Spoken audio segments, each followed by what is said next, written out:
Okay, so wanted to welcome everybody back to, this is our second panel discussion. We are at our 2025 Life Design or Life Summit, Elevation Association Life Summit. We're in Nicaragua at Rancho Santana, and we've got a unique opportunity to have, again, our second panel discussion, and we've brought some ballers for this panel discussion. So I'm gonna go ahead and turn it over to the panel to introduce themselves. James, if you'll kick us off. Yeah, sure. I am James Heaton. So just a little bit about me. I grew up in Roosevelt, Utah, a little small town. We moved to Ohio for school, my wife and I. I went to Ohio State, go Bucks. And we now work in Chandler, Arizona. I only do cosmetic dentistry. I have a couple dentists that work for me and do everything. So if you need a root canal or a denture or something, I am not your guy. Only veneers. But you got a little side hustle going, something called. Yeah, we also a little side hustle. My partner, Michael Allen, he's going to introduce himself in a minute. He and I run the Smile Trend Institute, and we train other dentists to do veneers. And one thing that we push pretty hard is no prep veneers, both cosmetic and functional. So it's kind of new to dentistry, but we're excited about that. Awesome. Hi, my name is Michael Allen. I James' partner for Smile Trend, but I grew up in the Phoenix area. I currently reside in Tucson, Arizona, which is about 2 hours south of Phoenix. Nobody knows that. Everybody thinks that Tucson is like Scottsdale. It's right next to Phoenix. And I've actually had people fly into Phoenix thinking that it was that close without even looking at a map, but kind of funny. I have no business being on this panel, so listen to me at your own risk. Don't take anything I say. Asterisk everything you say. Asterisk everything I say. We'll put a disclaimer at the bottom. Yeah, I'm we excited got you to be covered. here, and this is gonna be lots of fun. Oh, I'm not here with these fellas. I'm here for the free food. It's been great. My name's Jared Hill, and I'm full-time practicing general dentist at Wood River Dental Care in Idaho. Dan is my partner, and together we also run Elevation Association, which is a community for dentists to get resources to elevate their practice and to elevate their life.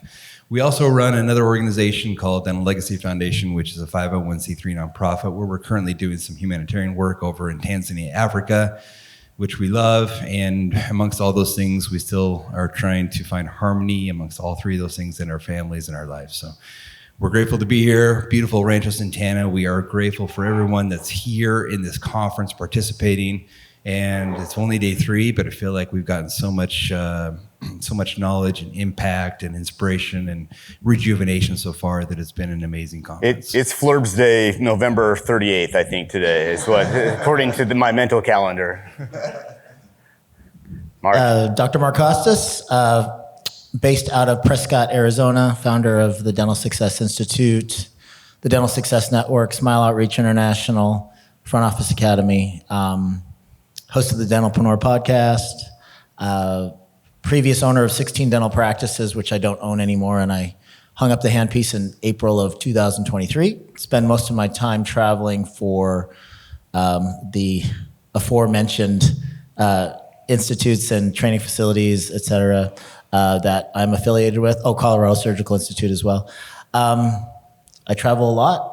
I love what I do. Super privileged to be on this panel and to have been invited here to Nicaragua. So thank you guys so very much. Awesome. Thanks, Mark.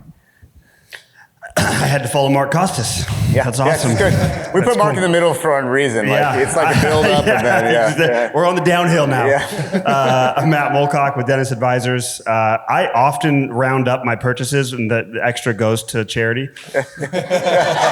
Like when every time. Like when you're checking out at Albertsons. Every single time. I feel great about that. Yeah. Good job.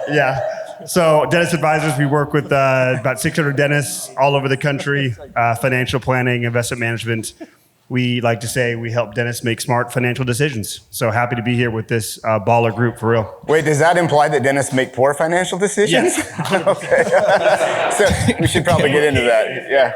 All right. I can't believe you said you rounded up. That's amazing. I also love how this whole thing has been like doctor, doctor, doctor, doctor, not doctor, not doctor. Hey, just be glad you're not sitting on the short chair, right? I almost did, actually. I'm Ryan Isaac, advisor with Dentist Advisors, been around since the beginning of our company, and like Mark said, super privileged to be here in such a beautiful spot, having these conversations. So thanks for the invite. Stoked to be here. Awesome. So again, amazing panel. I could go on for another 10 minutes easily talking about each one of these guys and what they bring to the table. But instead, let's actually get into some of the discussion and what we want to talk about. And the object of today is really to open it up and get some resolution and maybe address some of the problems that are facing our industry today, and specifically private practice. But I want to kind of kick off with the dentist advisors on the Dentist Money Show a few episodes back. They polled their members on Facebook and said, what do you wish you would have learned in dental school that you didn't? The resounding answer, the overwhelming answer, was basically leadership. And I want to kind of touch on that. You guys did a great podcast on that, so I encourage anyone that's listening to this to go and listen to that podcast. But I want to kind of delve into that. And because when we say leadership, I don't know that translates over well in the brain of like, oh, well, what does that mean for my practice? Or what does that mean for a practice? So really quickly, like what were your guys' findings? You podcasted on that. You've had time to reflect on it. What do you guys think? Why is that such a deficit in the dental industry today? Yeah, again, we should probably ask the doctor sitting here. I'll just recap what that was. It's in our private Facebook group, and it was just a question: what do you wish you learned in dental school that they didn't teach you? And like you said, there was dozens and dozens and dozens of comments in there, and the overwhelming majority was leadership. I wish I knew how to run a business. I would actually love to hear from actual dentists what that means to be a leader. I doubt it means just how to be inspirational and motivational. I doubt it's just that. I'll bet it's a lot more like how do I deal with how hard it is to work with human beings this closely, this constantly? Like how do I have hard conversations? How do I give people tough feedback? How do I actually make someone want to grow, want to do better, want to treat their job like they're kind of an owner in this place? So we'll actually ask everyone else what they think. But that's what everyone said. What do you think, Matt? Yeah, I'll just add to that, and then I'd love to pass to these guys. But I think we've observed that it's one of those things that dentists don't realize till like pretty far into their career. They're like grasping for all these different things of like the KPIs, which I think that's absolutely something you should focus on. All the KPIs in your practice. I'm having these problems. It must be my new patients, or it must be my open back door where I'm not getting enough patients back in, or whatever it is. I think at some point, most, if not all dentists at some point, unless you have these natural skills, eventually realize at some point, a few years in or mid-career, like, oh crap, I think the problem is me. Like, I think the problem is my ability to lead people. And I think that realization comes simultaneously with like, I'm running a business. It's crazy how many dentists don't realize like, it's a business. This is private equity that you're running, and you're the leader of. You're the CEO, and it's not dentist's fault. You're not taught this ever. I was not taught this in my job, so I definitely vibe with dentists in that sense of all of a sudden you're the leader of this group, and there's a huge responsibility there. So I think it's just one of those things. It's like the frog in the water. It's like all of a sudden you're like, holy cow, I'm running this thing. It's a huge challenge. I have a quick story. Early on in my career, I had this older, cantankerous hygienist, if you will, who didn't really have much of a filter, and she would say whatever. I know they're very few and far in between. Never happens. Maybe one or two in every practice, maybe.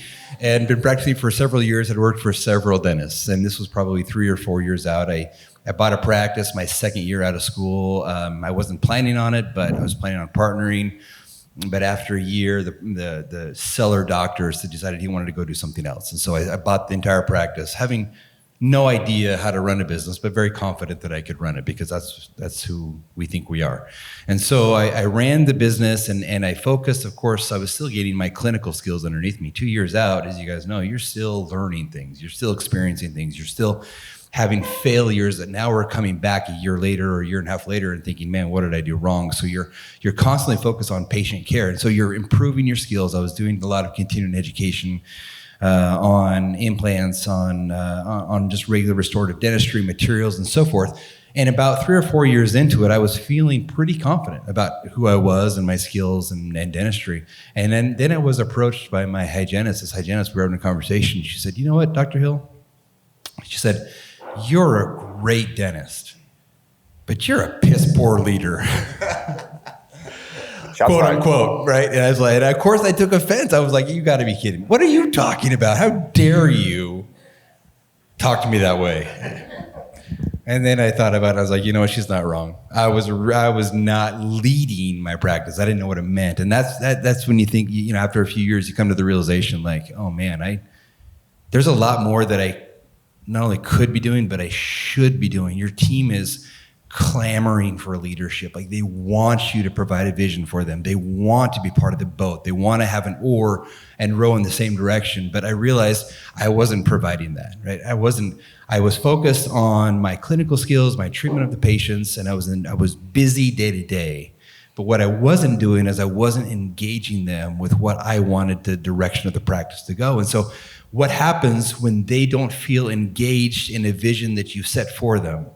They will row in their own direction. They will take what they think because they want to have a purpose and a value other than just assisting or cleaning teeth or whatever it is. They want to be a part of this thing. And I didn't realize that. I didn't know that was what that meant to lead that team. And so I had to come to that realization, that come to Jesus moment, like, I really am not a great at this. Like I need to find, you know, I need to have a direction. I need to have some sort of leadership. And I think it takes a few years for a dentist to get there. And I think it took me a while to get there.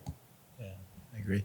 So leadership and culture versus KPIs, P&Ls, balance sheet, cash flow statement, new patient flow, attrition rate, you know, those are all a bunch of different things that they throw at you when you're taking a practice management course or you have a consultant.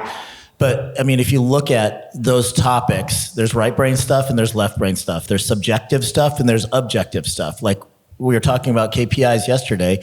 It's like, okay, yeah, that's really easy to track. You can track your baseline. You can track your progress. I mean, you always know where you are if you know what you're looking for. So you can always just kind of say, all right, objectively, here's where the practice is from a number standpoint, from a systemization standpoint, from a KPI standpoint, all across the board, super easy, lag measures, boom, done. Then you come to stuff like culture and leadership, and it's like, well, how do I even measure that? How do I baseline that? How do I improve it if I don't know where I am right now? And what is it to begin with, you know? So it's this nebulous thing, and I think that leadership for a lot of people, it falls back to, well, you can't be a great leader if you're not super dynamic, right? You can't be a great leader if you're not charismatic and can't get up in front of 500 people or 12 people and deliver an address flawlessly. Well, that's not leadership at all. I think for me, leadership defaults to just a few things. And if you are going to try to take something subjective like culture and leadership, you have to figure out what it is to you and what it is to your organization and what can make you more effective in those particular areas. So I think leadership, for one, a lot of people don't know what success looks like for their position. They don't know what success looks like for the organization. They don't know what their expectations are for their day-to-day life, right? So I think if you break those things down, the leader has to have a compelling vision about what they want the practice to be every single day, in 3 years, 5 years, 10 years, what the ultimate goal is for this practice, not just clocking in, clocking out, sucking spit, but here's why you're important to this organization. So the overall vision has to be compelling. What's in it for them? Okay, so vision number one. Number two, I think that it's really important that you have clear expectations and that every single person knows what success looks like for their position. Clear expectations. This is exactly what I expect from you, and I'm going to give you all the resources and support in order to get that done. And we're going to surround you with people that are going to also know what your clear objectives are, and they're going to support you as well. And then accountability. Like, all right, I asked you to do this. Here's my clear expectations. I'm not just going to leave you for 3 months now, come back and get mad because you didn't live up to the 5 things that I said were my expectations. We have to have some sort of regular accountability to make sure that you are supported. that these aren't overwhelming expectations, and then we can kind of direct the ship that way. Same thing for culture. I think that you can easily take something that is a typical subjective measure, turn it into an objective measure, baseline it, track it, support it. So that's my leadership kind of thing. You bring up some really good points about culture, and because there's management and then there's leadership, and there's a lot of confusion about when is it management, when is it leadership, right? Yep. And there, we were talking about this as we were driving over to surf the other day, about how I think it's funny that leadership to me is akin to driving. If you were to ask a room full of 10 people, are you a good driver? It would probably be 9 out of 10 would say they're good drivers. Well, we've all driven out especially you guys in Arizona, and I just called it out. It's Utah. I know, it's Utah. Everybody, I'm just offending people left and right now. But it's true. We've all driven, and not everybody is a good driver, right? But if you were to ask a room of dentists equate being a dentist with instantly being a good leader. That's true. And I don't know where that comes from. I think it's being, type A or determined or whatever it is, and they misalign leadership and management, or even assess their own abilities. So I want to kind of talk about the other side of that coin. And, because I really think that there are 4 things that inhibit good leadership, right? Ignorance, arrogance, ambivalence, and fear. And I think if you have any combination of those 4 things, that's going to inhibit you to be a good leader. So I'm going to throw it out to you guys. And what do you guys see are the manifestations of poor leadership? How does it manifest in an office? What's it look like? I would come back to your manager versus leader comparison. I think that's a really good comparison. It's worth talking about for a little bit. So I think like a micromanager or somebody that's kind of looking over somebody's shoulder, making sure that they do every single micro step of a clinical procedure or any task that they have, an administrative procedure, that could be, viewed as a micromanager. I think the difference between a micromanager and a leader is that a micromanager is extremely concerned with every step of the process in order to get to the desired result.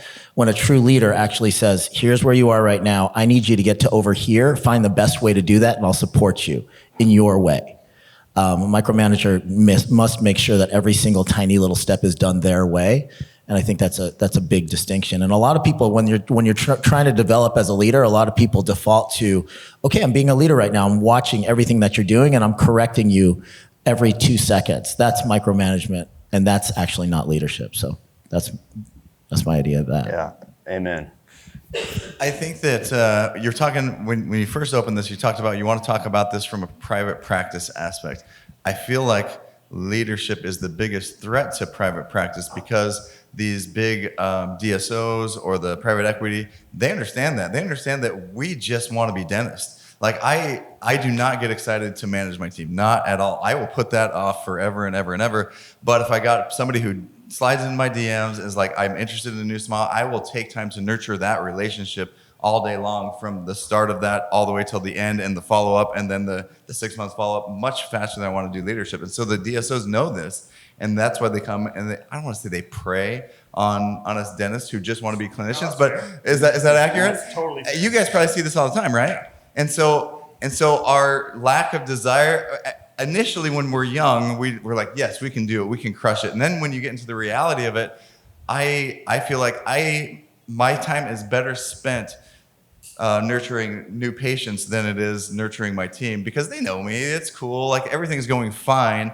But could it be killer if I put some time into that? Absolutely. My practice has been neglected. My private practice, general side, has been neglected the last 2.5 years, 100%, as my cosmetic dentistry has ramped up. And I'm not ready to sell to a DSO or anything, but I want somebody to come in and do it for me.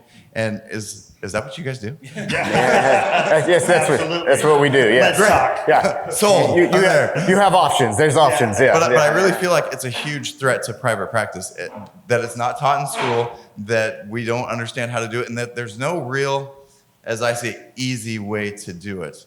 To measure the engagement of because it really is the engagement of your lowest engaged staff that the level of your culture is going to be. So I think that's a tough ask for dentists, for clinicians who just want to be in the mouth and making pretty smiles. Well, I appreciate your candor on that because I think that that's a sentiment that is shared a lot more than people are willing to admit. And I think that partly, with SmileTrend being successful, you have that maybe a little more ability to be honest with yourself about some of the stuff. Where what we find is, again, ambivalence or denial that exists, and it's like, no, my practice is great, my culture is great. If your culture is so great, why do you have so much turnover? If your culture is so great, why is everybody rowing in a different direction, right? Like, why is there confusion and there's bickering and, there's people coming up with you asking you to constantly put out small fires? Those are the things that we see in an office with a lack of leadership, lack of vision, and a poor culture, is that the doc's burnt out, and we're going to talk hopefully about that. We just got a message to talk. Can we talk a little bit about burnout? But maybe this is the segue, right? Like, it leads to burnout. Poor leadership will burn you out faster. Mark, we were talking about the other day, is like the dentistry itself is really actually quite fulfilling. When we're doing dentistry's fun. We're in it. You get a feeling of accomplishment. You can look back at what you did, but it's dealing with people in difficult situations where it's hard. And I think that is one of the primary, culprits in burnout. What are you guys seeing? I think it's tough. So I think that when you said every dentist thinks they're a leader, I think that's actually an accurate statement. It isn't an just, accuracy. It's an Are you a overstatement. good leader or a bad leader? And I think that I'm glad that we're going to talk about burnout a little bit, because every dentist who's burnt out is a bad leader. And he's showing up, going through the motions. His team is showing up, going through the motions. And, just because you have a team that's been with you for 20 years doesn't mean you're a great boss. It just means that everybody else is okay with the mediocre culture that you've set. And some dentists, I'll hear dentists say, man, I just need to figure out how to create a culture in my office. The reality is you have a culture. It's just a default culture of you showing up, kind of not wanting to be there. And so that's tough, because also as dentists, as you guys know, like, we only have so much bandwidth, right? Like, we can only manage so many things, from the marketing to the building to every little tiny aspect, looking at our P&L, all these numbers, these KPIs that make us want to throw up. Like, there's so much, and we only have a certain amount of bandwidth. And so, I think that it's important to do a few things. One, it's important to be a part of a group like this, where you take time and sit down and figure out what things are important and start tackling the most important things. And then tomorrow we'll talk a little more about this, but I think that every dentist needs something a little bit different to get them out of that rut, out of that burnout phase. I think, what SmileTrend has really connects with some dentists, and we've seen dozens and dozens of dentists learn to get that fire about dentistry again. But, SmileTrend's not going to connect with everybody. So I love that this organization exists, and I love that there's the dental advisors and, Mark Cost's organization. So take something different for everybody, I think. Yeah, burnout is honestly probably one of the biggest reasons people come to see us. For real, so they're looking for something new, something exciting, something that's cutting edge, and they find it. A lot of them find it. Not everybody finds it, but I think you need that. It's just like your relationship in your life. You just need to re-spark that fire sometimes, and that's what they're doing with dentistry. But it's because they get burned out not only on clinical dentistry, but the leadership burns them out. And so they're looking for something clinical to unburn them out. We need a leadership wing of SmileTrend. Who can help us with that? If only there were some people only in there this were room some that could people. help. Yeah. There's one of the pearls, I think, maybe to talk about this. And we talk about being able to take something home immediately, and implement Monday. One of the principles that we love at Elevation Association is delegate to elevate. So, like James was saying, we have so many things as private practice owners that we technically should be in charge of. In my presentation, I had those lists of all the responsibilities just of the CEO, just of the business owner of the practice. If you were to do all of those by yourself, which a lot of CEOs do for other companies, that's a full-time job. That's 8 to 5, that's Monday through Friday, that's a lot of responsibilities. You don't have time to do that because you're also the practitioner. You're the one providing the dentistry, which is actually the part that most people really love.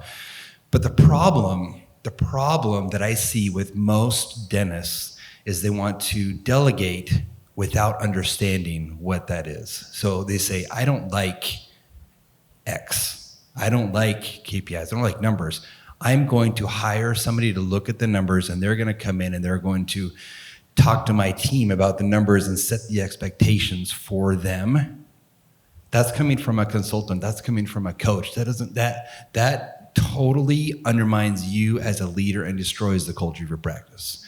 I think, and what I found in my personal experience is you need to know and understand and have a basic understanding at least of what those things are, and then work with somebody and then inspire people. And then, like Mark said, you're not micromanaging them. You're empowering them to take this and saying, I have faith that you can do this part of the practice. I'm turning this over to you, and we're going to check in however often we need to check in. For us, we've got a scorecard. Let's check in on a weekly basis. How's this coming? How are you doing with this aspect? How can we help you?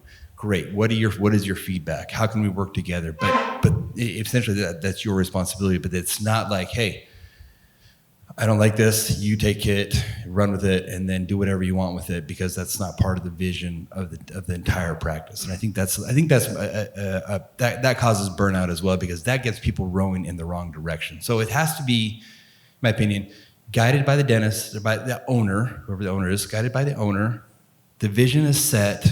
You've worked through. You understand. Everybody's got buy-in. You're working together, and then you say, okay, we're going to divide and conquer. We're going to delegate in order to elevate.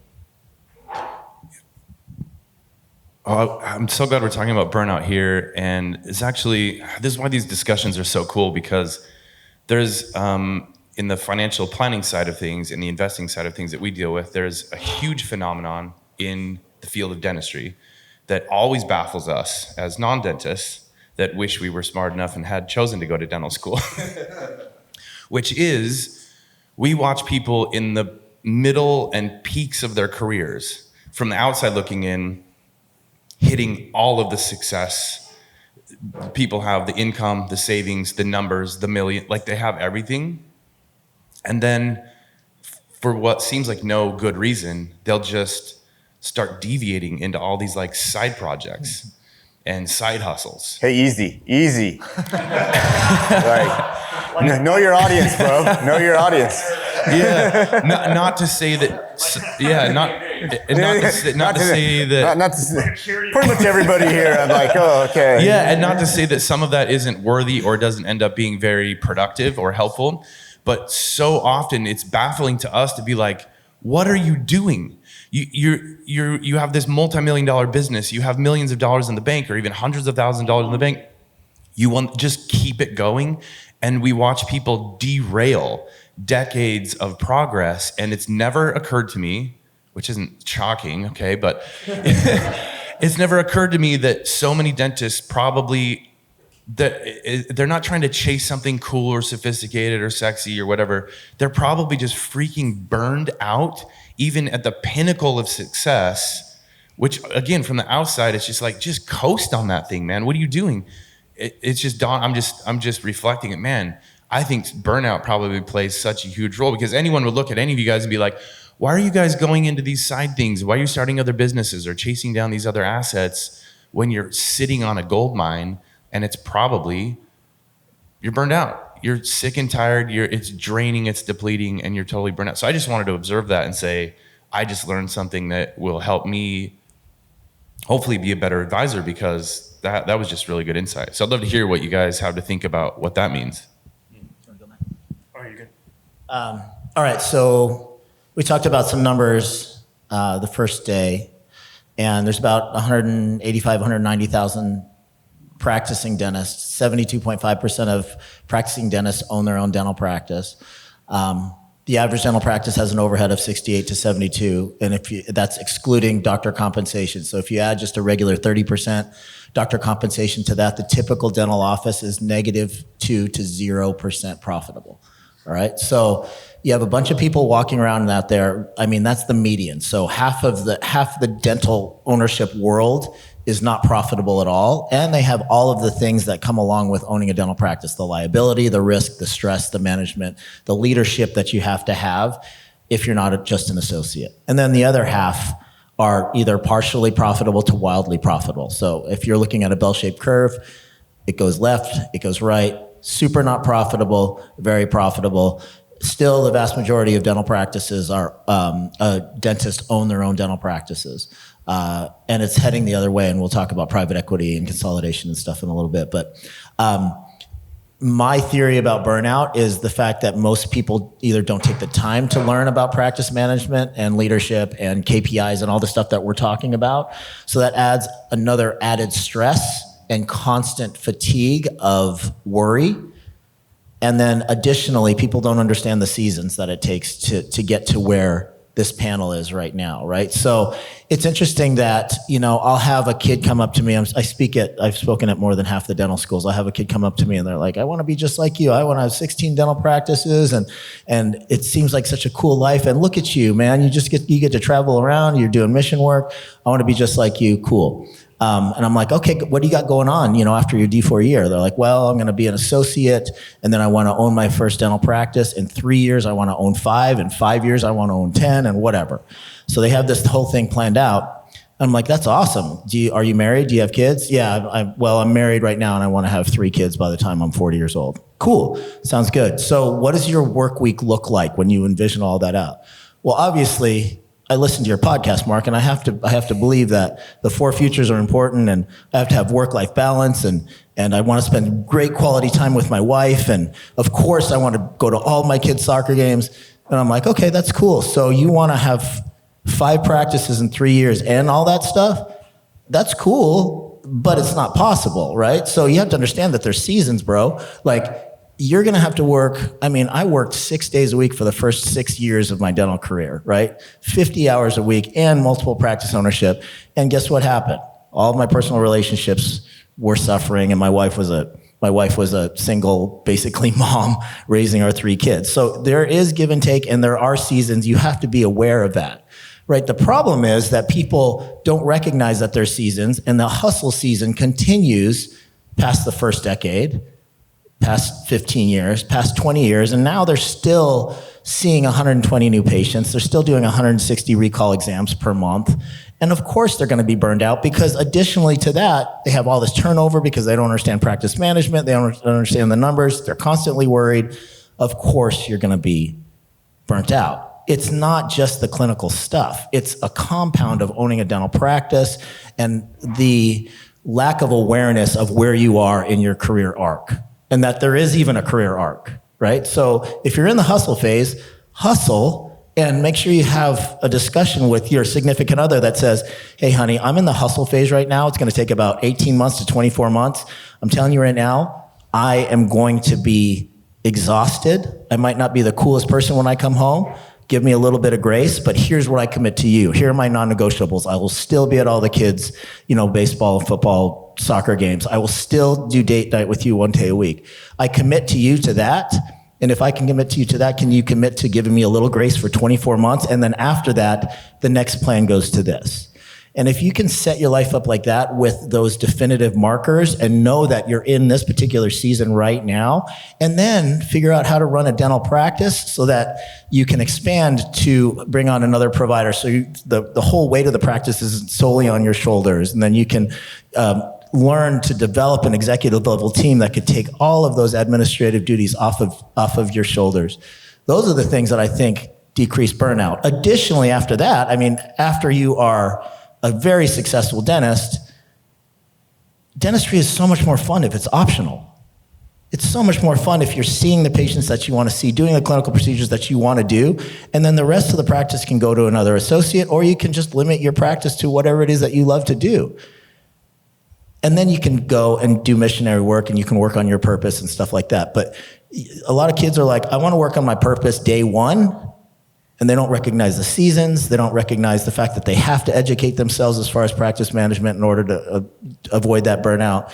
Because if you're leaving that 20 to 25% on the table, like we were talking about the first day, you're never going to escape the rat race and that trap. I love your showcase of expertise here, Mark, because I think you really illustrated well this idea of a professional vision, right? You have this vision of what you want, but also how it keys into family life, which is why we're here on this, at our Life Summit, is those things are intrinsically tied together. You can't divorce the practice from your personal life when you are a dental practice owner. It is part of what happens. And I love that you're like, yeah, go to your spouse and be like, can you give me 24? That's part of the vision. That's part of the plan. And then you have someone that's on board rowing with you, and I think that's such a big part of being a good leader in your home, being a good leader in your office is expounding on that vision so that all the key players are rowing with you. And that is, I love that illustration because that's really, it doesn't shock me that people are like, Mark, can I just have your life today? Yeah. I want my cake and want to eat it too. And I think there's a little bit of that ignorance. And I do want to shift a little bit of the discussion towards that kind of in that vein, in that thought process of in private practice, why is it so hard to, and again, we talked about harmony and balance, right? I don't think there's balance. I don't think that exists. Balance doesn't exist. Harmony, on the other hand, can absolutely exist. So in your guys' view, how does a dentist, as we're talking about avoiding burnout and establishing a vision, how do they find that life harmony? What's that look like? For you guys get to see it on the outside, which I think is nice to have that 30,000 foot view looking in. But Michael's locked and loaded, so you have to wait. No, definitely, Chairman. This is more. I have more of a question. So you mentioned that 70 whatever % are owners of their practice of dentists. Jared, from your opinion, has it been easier for you to achieve that harmony having brought on a partner than doing it all by yourself? That's a great question. I think it depends on your partner. Well, obviously you have Dan, so that's a rough. Right, I know. Yeah, some have more luck I than didn't others. realize what I had brought on when I brought it on. That's a great question. I think absolutely. So it can be absolutely beneficial to bring on a partner. For me, it was. For me, it was a huge relief. But Dan and I still had to find the right system to lead our practice. So we still deferred and wanted to do the clinical, and that was the more fun part of doing the dentistry. And it's so much easier to neglect the leadership portion, which is what we all feel, I think, at some point in time. You mentioned that earlier. But for me, I've been reflecting on your comment for the last 10 minutes and thinking about, I think that part of that reason why I neglected the leadership so much is because I didn't understand. I didn't know where to find it. I didn't know where to find the right system to do that. And so for us, it was a revelation one when we brought on Ryan to help us analyze the data and then start to understand the data component. But then when we found the traction, the operating system there, and then the messing with that and playing with that and customizing that to a dental practice, that's when I started to enjoy the leadership portion of the practice and the entrepreneurship. I was able to identify, here's what traction does for you too, and Matt can speak this. This is really cool. But when you dive into traction, dive deep into that operating system, it helps you identify who you are. And I'll just speak to this real quickly. You're probably, I think most everybody here, I think as far as owners in practice, you're probably what's called a visionary as opposed to an integrator. And there are strengths for both visionaries and integrators, and you need both of those people within your practice. Because a visionary is the one who's going to set the vision. A visionary is one who's going to come up with 100 ideas, and 90% of them are terrible. And you need somebody to tell you that. You need somebody to say, these are awful ideas, don't do this. And you need to be able, as a visionary, to understand, this is who I am. Okay, I get this now. I used to take offense when people would put down my ideas. Now I just throw out ideas, and if Ryan or Dan's like, that's dumb, I'm like, okay, let's move on. Because I've got 7 more today that I'm going to throw at you. And so, please, We do throw a lot of stuff on the wall, though, to see what sticks, to be fair. There is a certain amount of because there's that component, too, that we don't talk enough about, is that, yeah, there's, for every good idea, you have, 99 bad ones. That may be true, but sometimes there's, ideas within the ideas, and so you can throw some stuff on the wall. But I digress. Yeah, no, but having a partner for me helped. Having somebody else besides you is whether that be the community, whether that be a group, whether it be somebody within your practice full time or not, I think is absolutely necessary. Because going back to burnout, one of the major factors of burnout, I think, is isolation. Mm-hmm. You know, when you're by yourself and you're busy with your head down in your practice, you're working on people, and you just can't quite make time for the CE or for the getaways. You can't justify the week away from the practice, closing it down. You dig yourself deeper into a hole without realizing it. You need these moments of clarity to get out, step outside, listen to other people, listen to the struggles, identify with these people, and say, oh, I'm not the only one, I guess, who's kind of feeling this way. And then that's where the magic comes. I mean, think what Dan said earlier. On our conversation in the bus on the way down to surf, that's when the magic happens, right?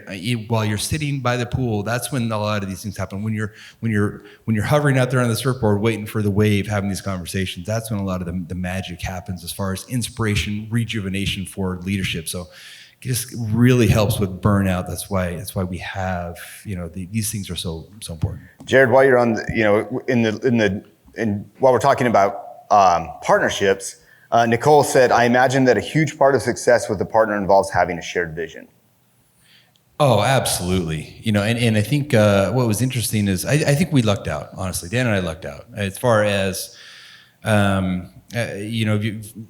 it's like we had to sit down and we actually had to work out our vision together. So if you have a vision and you want to take this practice and you want to have a partner, then you really need to make sure your partner understands that vision. You need to be able to articulate clearly that vision before they come on and make sure that they're on the same page. If not, it's going to be a total nightmare. It's going to be a train wreck because they're going to push you this way and you're going to go that way.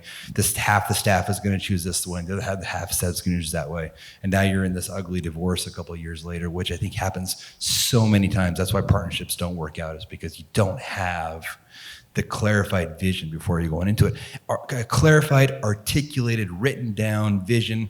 This is in 10 years where I see the practice goes. And that's part of traction is in 10 years, this is where we call it the BHAG. What is the big, hairy, audacious goal for, not for me, not for my wife, not for Dan, for Wood River Dental Care? What is the practice's BHAG? And I think and then if you've got a partner who wants to come and say, are you in? Does this resonate with you? Can we work together to build this BHAG? Then that's when the partnerships work. So I think that's where a lot of dentists make a lot of mistake. Hey, I want to come in. I want to buy half the practice. Okay. Well, what does that mean? That means more than just you don't owe anybody anything for coming in and working as an associate here. They don't automatically qualify to become a partner there. It's a lot more that goes into partnership and ownership and division of responsibilities that CEOs of the practices have to divide.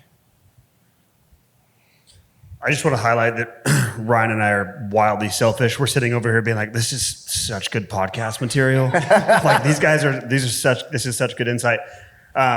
Just to, again, not really add anything unique here, just kind of maybe another observation as you guys are going through this is, I think the heart of your question is dentists have to break the cycle of reactivity. I think dentists are so, understandably so, everything you guys are highlighting, you're playing defense all the time. This is what we observe. It's just constant defense, constant being reactive to everything in your life, everything coming at you. Dentistry truly is, as we pointed out yesterday, and you're highlighting now, is the last kind of frontier of what we talk about, or we call the entreprofessional. Again, this combination of clinician and practice owner. There really isn't a profession out there anymore that has this unique challenge. So you're constantly reacting. As I'm sitting here, especially what Jared was saying, and I love what Mark said about this, reiterating the term vision. You have to, at some point, as the leader, take a step back, put in the important but doesn't always feel like urgent work of sitting back and saying and setting your intention and starting to figure out how to delegate. Like, what do I even want out of this? It's crazy how many dentists we talk to that those types of conversations will come up and they have no idea because they're just busy dealing with their wonderful hygienists. They're super nice hygienists. So I think again, it takes work, but it takes work that doesn't feel super urgent. But it is wildly important to take that time to have those meetings, to actually, even if it's just sitting down with you and your spouse and partner, what do I want out of this in the next 10 years?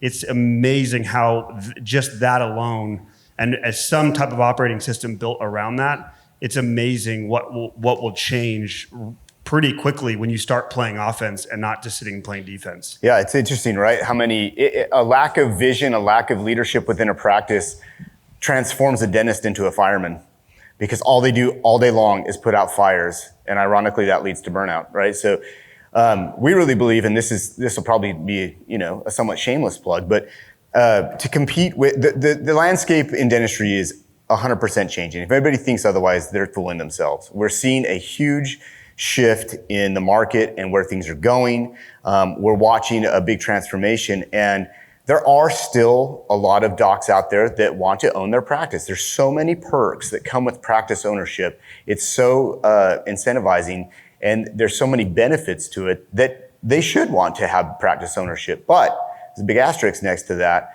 is that there's a lot of them that maybe don't enjoy the business aspect as much, or doing, maybe they don't enjoy data. But the important thing is that we really believe that it is time for part of that shift is to be, unfortunately, reactive, and maybe for the newer docs, get ahead of it. Hire somebody like DSI. Get Mark on your team. Get dentist advisors on your team. Get Elevation Association on your team. You have options out there that we can help. This panel right here is meant and built to help private practice owners and maybe even like group practice owners, not just survive, but thrive in a changing dental market. And it's, if you want to avoid those things, you need to have, why would I pay an accountant and a lawyer, but I'm not going to pay, the only good financial advisors? There you go. Why would I not hire Elevation Association or DSI, or have somebody in my corner so that I can, you got to slow down sometimes to speed up. And sometimes Dr. you have to Drew taught me that. Yeah. You have to slow down to speed up. These are things that are key components, and they're not just cliches, right? But I want to shift now a little bit to talk about that whole. Let's shift to talk about the shift. Let's talk about what is happening. Mark, you and I were chatting a little bit, and we were talking with Colt about this last night, about private equity and what that is doing to the market. What's happening? If you just kind of speak a little bit to you're in your own life, in your own business, are having a big shift. You guys are adjusting with the changing in the market. Yeah, I mean, it's a very, very common theme nowadays. Everybody's heard about private equity. A lot of people don't actually know what it is. It's a multi-trillion-dollar industry where certain companies gather private funds from sovereign wealth nations, from family offices, from uber wealthy families and individuals. Typically a $10 million minimum investment, and the goal is to triple their investment in 3 to 5 years. Okay, that's what private equity is. So if you look at the funds that they put together, typically there's something that's very high risk and high reward, and that'd be like a technology company, some sort of fancy startup, and they will purchase this in hopes that it'll hit, but the rest of the fund has to make up for it if it doesn't hit. Dentistry, healthcare, those are the types of businesses that are tried and true. So a lot of people think that private equity companies are just coming and they're snagging a DSO for a recap, and that is all that they have in that particular fund. No, that DSO has maybe 12, 15, 20 other businesses that are in that particular fund, and dentistry's job is to offset the risk of a more risky investment. Okay, so that's what these guys are going out doing. Like a BlackRock, they have a $500 billion assets under management. It's just ridiculous. They have so many funds to go out there and find good companies, put them in funds, and then there's a recapitalization. So a recap, basically means that one private equity company buys you, creates a fund, And they're beholden to the investors to give that money back in a cycle. The cycle is typically 3 to 5 years. That's a recap cycle. So in 3 years, they're looking for a bigger fish to come and buy that particular fund. You say goodbye to your previous private equity company and hello to your new financial partner. And if you're doing it right, you can get a 2 or a 3 recap situation so you can sell your practice 2 or 3 times. Here's the reality of the situation. Private equity and dentistry have had a partnership for over a decade now. And white hot money came into dentistry several years ago, and it was good for the dentist, and private equity learned a lot. Like, for instance, we've all experienced and heard about terrible DSOs that buy crappy practices, they duct tape them together, they go to market, and they try to sell to private equity. Well, private equity in the beginning was like, I don't know the difference. It looks like the EBITDA here is $25 million. We're going to buy you at a 7, 8, 10x. That private equity company or several deals fell apart because the assets were terrible. The practices were terrible. They were managed by non-dentists that were mandating the type of clinical procedures that you're going to do. They led with an iron fist, and these DSOs failed. So private equity got a little shy as far as investing in dentistry, and that is kind of where we are right now. Still big money, but if you're going to sell to a DSO, it's really important that you have a strong DSO because the private equity companies are a lot more picky about what they're going to pick up nowadays. And then you can have this salesperson, it's like the recruiting guy when your son is, Johnny Football, and they come into your living room and you sit knee to knee and they're like, we love your dental practice. Here's what we're going to promise: complete autonomy. You can use your own lab. You can keep all your own staff. And the good news is we're going to give you a 5X. And what a 5X means is it's a 5 times multiple on your EBITDA / your profitability for a single year. So basically they're prepaying you for 5 years of your profit for this particular valuation. However, the thing is they're going to give you a 70 or 60% cash down, and then you're going to reinvest in the holdco, the new company, and you're going to get 30% of the value of your valuation in stock. Okay? So what you're hoping for is that they're going to put a bunch of great practices together. You're going to have a great valuation. You're going to go to market. Bigger fish, bigger private equity company comes and gobbles you. Everybody gets a 3 times their reinvested capital of the stock that you reinvested into the holdco. Unfortunately, what's happening is these largish DSOs are going to market and they're not able to find a private equity suitor because their assets are crap.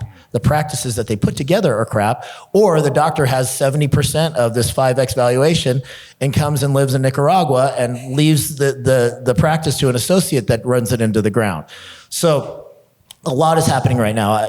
In full disclosure, I have a DSO that we have a very nice offer on, a 9-figure offer on with 13 practices, all DSI practices.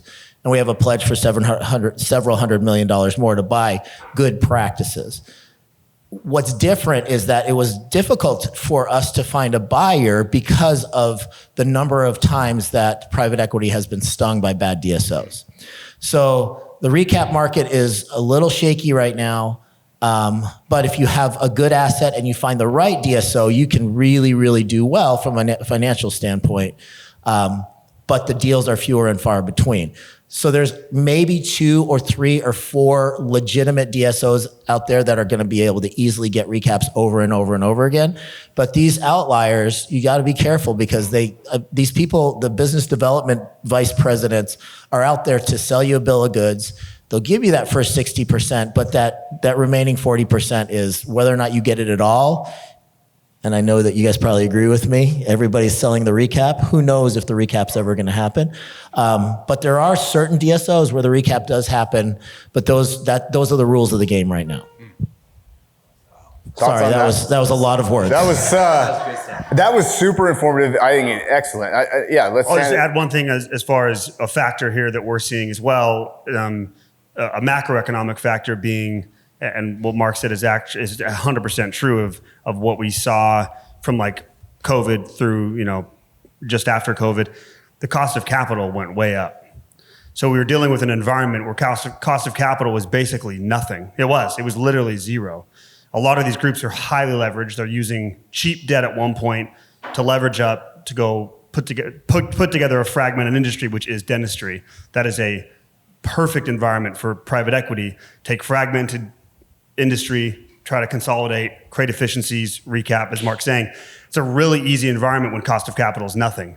Cost of capital goes way up, all of a sudden deals dry up. All of these groups, I shouldn't say all, a good chunk of these groups, all of a sudden they're overly leveraged and now they're in trouble. We don't know the exact numbers, but somewhere between 25 to 30% of these current DSOs that are out there are in conservatorship, meaning they're going under. They're in trouble. There's so many horror stories we see. If you're not doing proper due diligence, if you haven't put in the work again to be intentional and say, what do I want? If the answer is just money, I promise, or the promise of recaps, we see some of these groups out there promising 3, 4, 5 recaps, and they're showing like outlandishly ridiculous numbers. It's like, oh, you're going to be a billionaire. Cool. Like you and Warren Buffett for $2 million practice. It's an absolute joke what's happening out there. It's calmed down a little bit because of what's happened. The environment itself has kind of pushed a lot of these bad groups out, but there are still so many bad ones out there that are selling you false promises and a bunch of crap. And we're pretty passionate about this because we've seen so many dentists get absolutely screwed by this. Yeah. I actually want to ask you guys, do I have another question? I want to ask you guys a question. So, You have a microphone? what scenario do you guys feel like it makes sense for a dentist to sell to a DSO? And, what specific things should be looking for in that DSO to know if they're legit or not legit, or if it's going to go well? And then, try to put dentists into groups like, hey, this is the type of dentist I'd recommend just finding a private buyer. Yeah. What's your advice? Because there's a lot of dentists out there, unfortunately, who are looking at selling their practices, who are wanting to get out of the rat race. Yeah. Yeah, it's such a good question. This is just anecdotally from my experience. I would backed by my data, my personal in my brain data. My experience has shown me that the people that seem to be the most satisfied with selling their practice, the biggest group of people that seem most satisfied are just the older group of people. Someone who's, let's say, late 50s and older. People who are already considering being done anyway. They've already got a runway of 5 working years left. So signing a deal and having a contract of 3 to 5 years of work, it aligns perfectly with their end of career path, and they're going to get more money. So a lot of that group tend to be very satisfied because it just aligns. The other group that seems to be pretty satisfied with it on the younger side are people who are looking for a life change or a change in business role anyway. So someone who wanted to move, wanted to leave the town, wanted to divest from some big beast that they built and wants to get back to something more simple. I do think on the other side of things, the DSO space provides opportunity for dentists who love clinical dentistry and hate running a business. And in my opinion, it provides more opportunity for people to enjoy a career without the pressure of ownership and still have a well-paying job in a good system, because there are good DSOs and good systems that it's creating for sure. I will say, just one more thing. I will say that the most dissatisfied group in my experience watching it are the people in, let's say, their 40s who see the price tag, but they don't have a big why. They didn't want to get out of it. They weren't looking to make a big life change. They weren't done anyway. They just saw the money, and they might be burned out currently. They're stressed with something in life, and they see $7 million on the table, and they don't take the time to do the math or really parse it out, like Mark's saying, like, hey, a big chunk of that is just front loading your income anyway, and then it's a gamble. If you're basically putting like $1 million in one single tiny private stock and hoping it triples in the net. So the most dissatisfied group are owners in their 40s that don't have a big reason other than money, which Matt said, and that seems to be like the biggest problem area from what I've seen. Yeah. Okay, so first of all, the private equity is looking for a few things.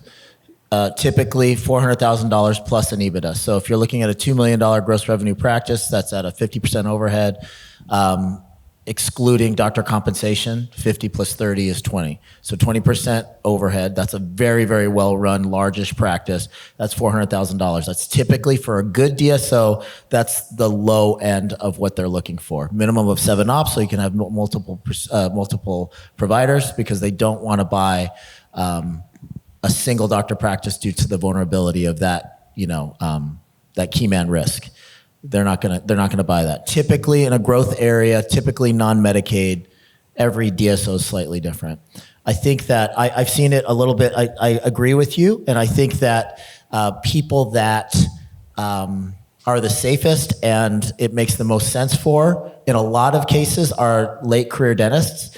But I'll tell you right now, the new wave of DSOs is not paying high multiples for late career dentists that are going to walk away, because they need to make sure that the providers stay with the practice after the purchase for a minimum of that 1 recap cycle, preferably 2. Okay, 3 to 5 years. 3 to 5 years. So the benefit I see and this is a crazy new wave of docs in their mid-30s to mid-40s that are selling their practices early, because we see a lot of gunners, and I might be in a bubble, but I see gunners that are 35, 40 years old that have $6 million practices that are doing 1.2 in EBITDA, and you're just like, wow, where did you come from? You are a Vulcan, right?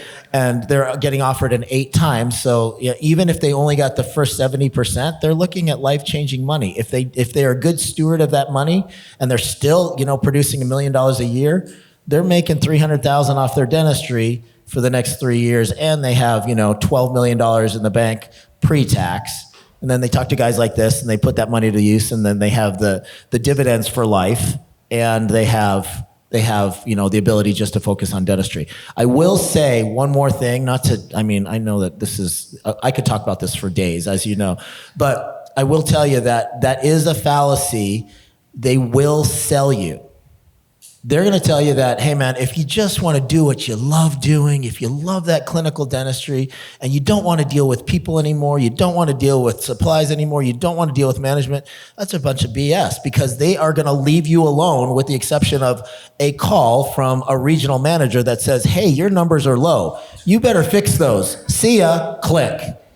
Or we have a clawback, and your second payoff is going to be decreased by X amount. So you're actually not getting any help from an operational standpoint for many, many DSOs. And the DSOs that are more heavy-handed and they are helping you with operational stuff, you just turned over your autonomy to them. Yep. So my opinion is there are a handful of DSOs out there that give you autonomy. If you are a good operator, you're a good option to sell. You are the ideal candidate to sell, because you are going to continue to manage that practice, whether you like it or not. So that's what I've seen in the marketplace. Not to be self-serving, a DSO like mine would be hands off. I'm buying brown belt and black belt level practices that are already there with a little bit of meat on the bone. And we're not going to have regional managers. We're not going to do any of that. You do what you did best. I wouldn't have offered you a 6 or 7X if you weren't awesome. You do you. You stick with your vendors. You stick with your team. I'm going to leave you alone. Continue doing what you're doing, and we'll be partners that way. So, there's a million different things we can talk about, but that's basically the way that I see private equity. DSOs or corporates does not shield you from your assistant, having issues, or your hygienist having a meltdown in your office. That does not. That's still on you, man.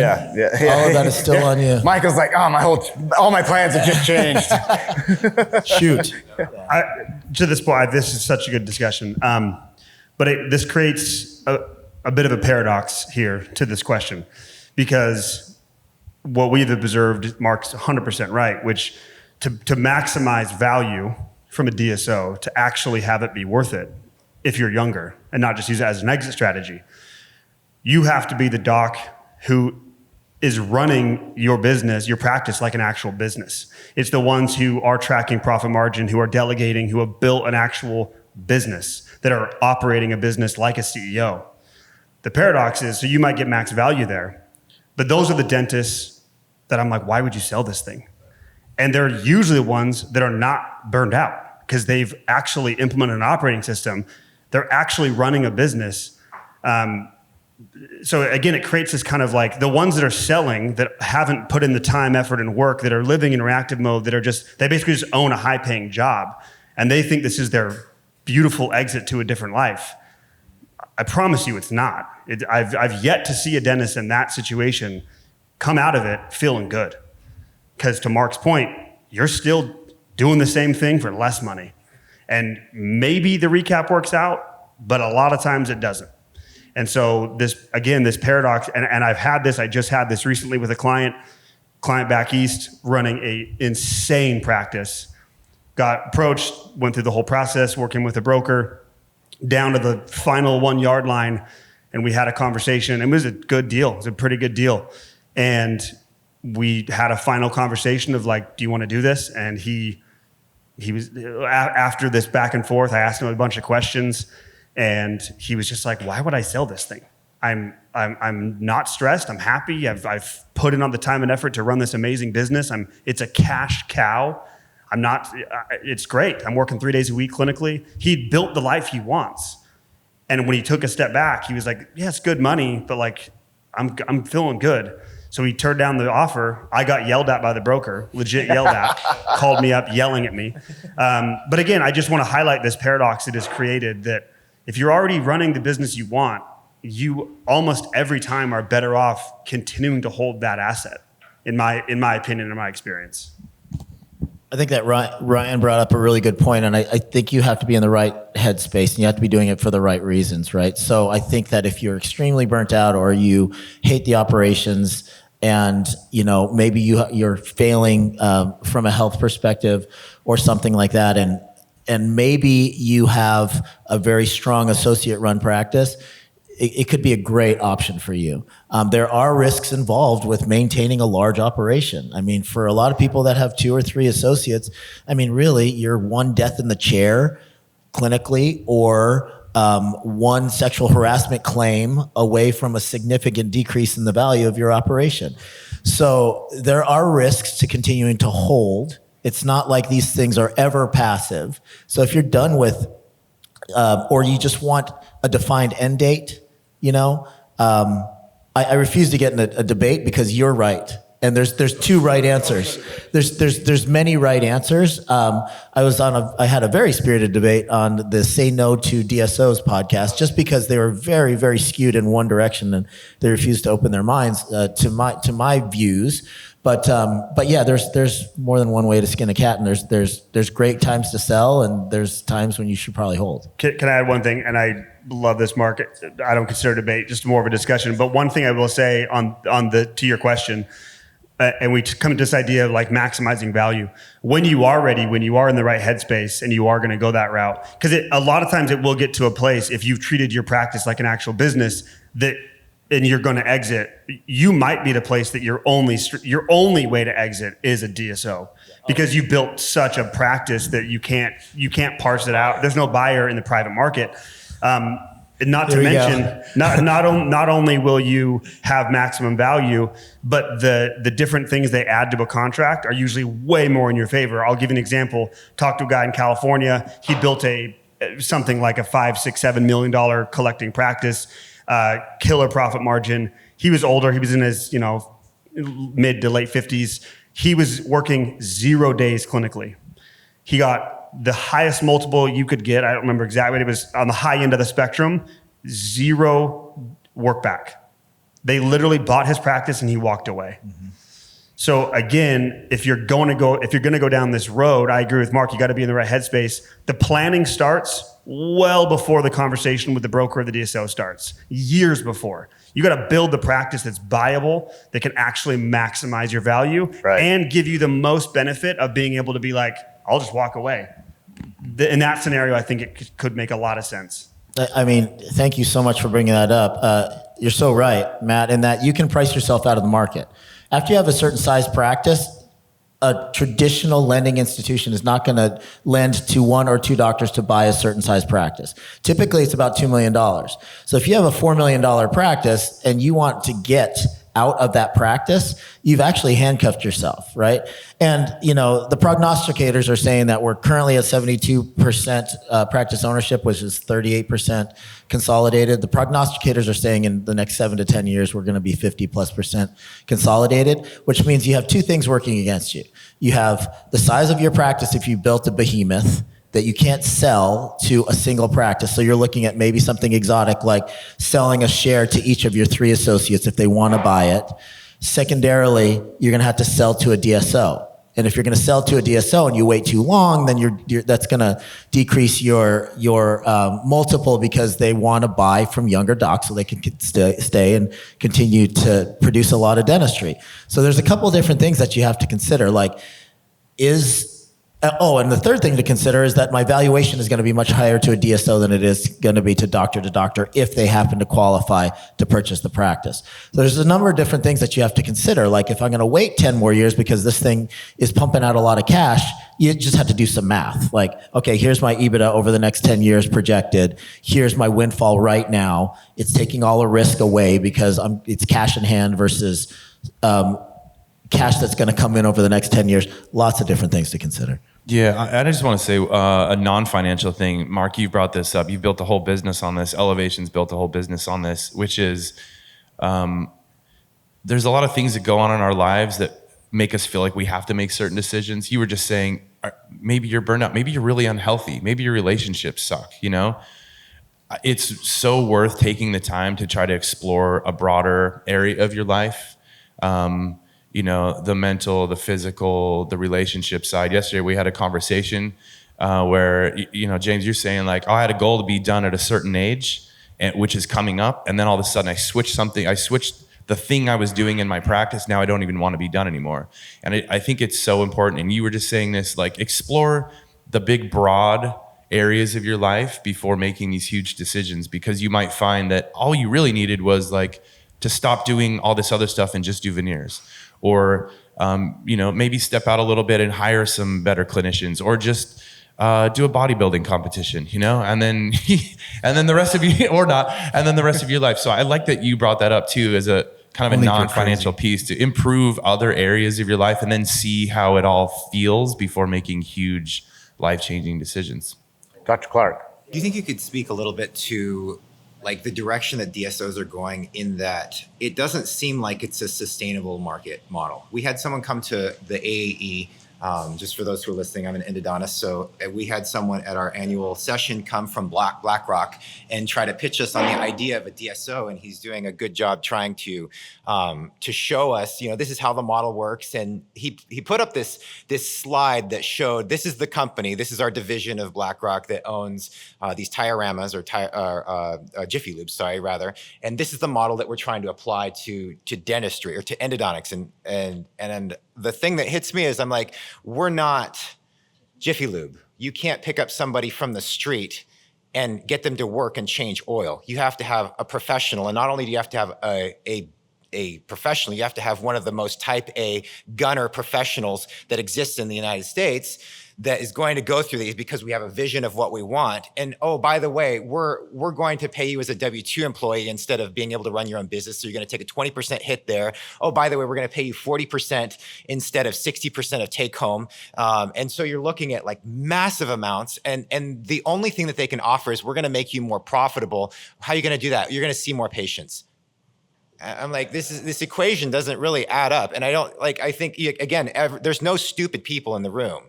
So I see a bunch of acquisitions of practices. I'm like, who's going to run these? Especially with, trends in the last year. I think it was last January, they were talking about getting rid of non-compete clauses.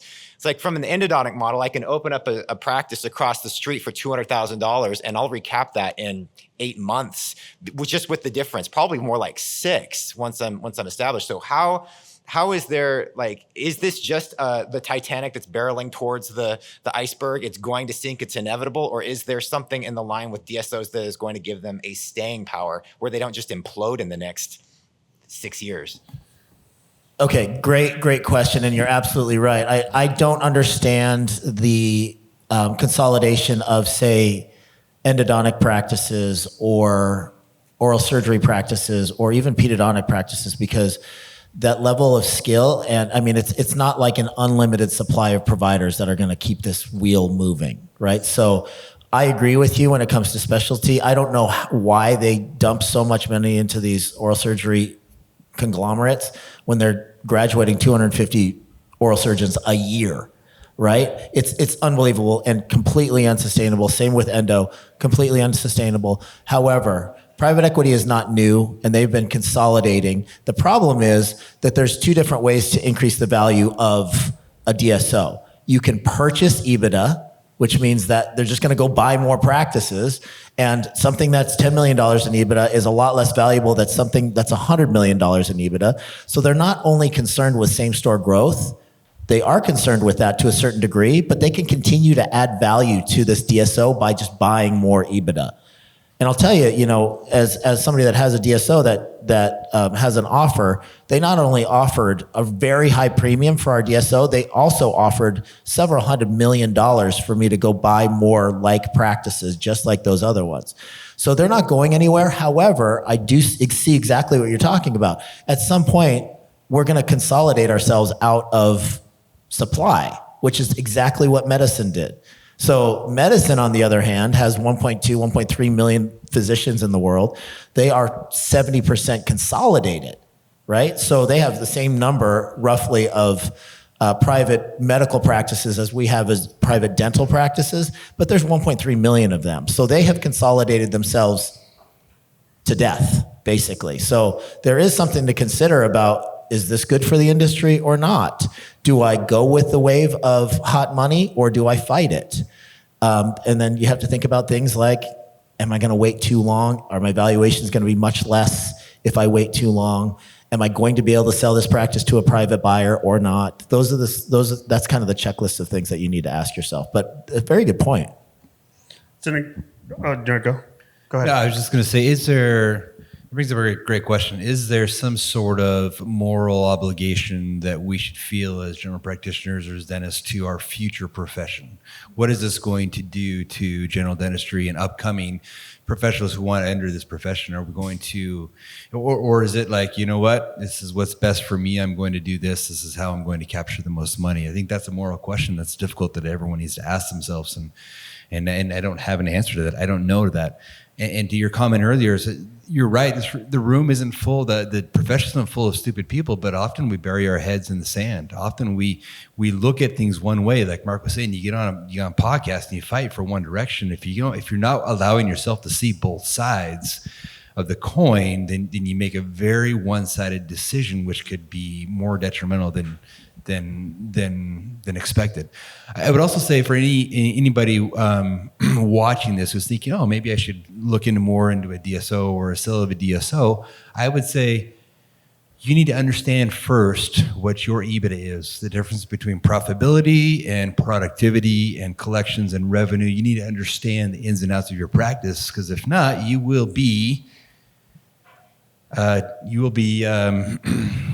coerced into a contract that is not going to be to your benefit. These guys are not your friends. They're not here. They're sharks. They're not here to make this a win-win, generally speaking, with a few exceptions, of course. Obviously, I mean, like Mark's DSO, for example, right? Mark, the biggest shark is right. No, I'm just kidding. No. He's the Buffett shark. You have to be very careful before you enter into this conversation, what you're getting yourself into, and make sure you understand what the long-term implications are. And people like Mark's great resource. Dentist advisors are an incredible resource. They deal with this. They deal with people all the time who are entering into these deals. Matt and I have had several conversations regarding this and what the long-term future implications of this are for me in my personal situation, because every situation is different. Just to this point really quick, I love that you brought that up, Jared. Private equity is the epitome of capitalism. And I do not mean that pejoratively in any way. It is the epitome of capitalism in the sense of they're not there to be your friend. And again, that's not a negative, but they are, these people coming in, these private equity is what Wall Street, quote unquote, calls the smart money. To your point, everyone in this room is the smartest in the country, but not when it comes to their game. They know what they're doing. You have to, the biggest piece of advice I can give a dentist is never, ever make a decision based out of fear. that will almost always, and desperation, like, I've got to get in on this because this is going to go away at some point. Like, that's what a lot of these groups try to do. I see it time and time again. You have to make the decision from a place of intention. To your question directly, such a good point, especially when it comes to specialty. I think the summary of that question is, who's left holding the bag? Because someone's going to get left holding the bag, and it's not going to be them. So you need to be very, very thoughtful about that. The one thing as well, just as far as like the actual landscape of private equity, the fact that there are other industries who have consolidated, Mark mentioned the MD space, there are some differences for sure when it comes to like massive hospital networks that dentists don't deal with that changes that landscape. But if you look at the history of private equity, there is a cycle you can look at as you can kind of parallel or see how this ends. Private equity, when people say full consolidation, they think of 100% consolidated. That is not the case. Full consolidation in any private market cycle is about 70%, roughly, give or take. So we are not going to see a world where dentistry is 100% consolidated. That does not exist. That's not how private equity works. There will always be a space, probably 25, 30, maybe 35% of private practice will always be there, always. So this world that a lot of these groups will tell you, you have to do this because you're going to get left behind, it's not true. If you're running a good business, I don't care if it's dentistry or a tire shop, you're running a good business. Dentists just have to shift their mindset. I like Jared's point about, do we owe it to the future of dentistry, to the young dentists? Because that's what we see all the time. We do most of our marketing through social media, so we get the younger generations coming in. And recently I saw that another dentist asked on their Instagram story, would you recommend your kids become dentists? Like, where's all of our headspace with that? And I think the overwhelming majority said, hell no. I would not want them to get into this profession because of the experiences that they're already having as a dentist. And I think that's super, super sad. I feel like we should be obligated to make the future better for dentists because we're here reaping the rewards of it. We're smart enough to be able to figure it out. Like, it would be really sad. Not that I'm saying that dental schools are great and that we need to fill the dental schools, but like, if there's an opportunity for us to make it better for the younger generation, I think that's a big deal. I think it's a huge deal. Well, I think I don't think we could end on a better note than that. Maybe we could end on, if there's a theme, it's go to dental school, they said, it'll be fun, they said, right? Like, that's but to your point, I think that I love that as a final thought, because it's true. Like, we have an opportunity to keep our profession an excellent profession and something that is enjoyable, it's rewarding. We didn't even get into a lot of the stuff about, service and the other aspects that are so enjoyable about our profession and the skill set that we've been blessed with. So, but I just wanted to thank all you guys for participating. Appreciate the incredible insight and intellect that you guys have brought to the table, and just appreciate you guys being here in Nicaragua with the Elevation Association Summit, and just want to say thank you. So thank you.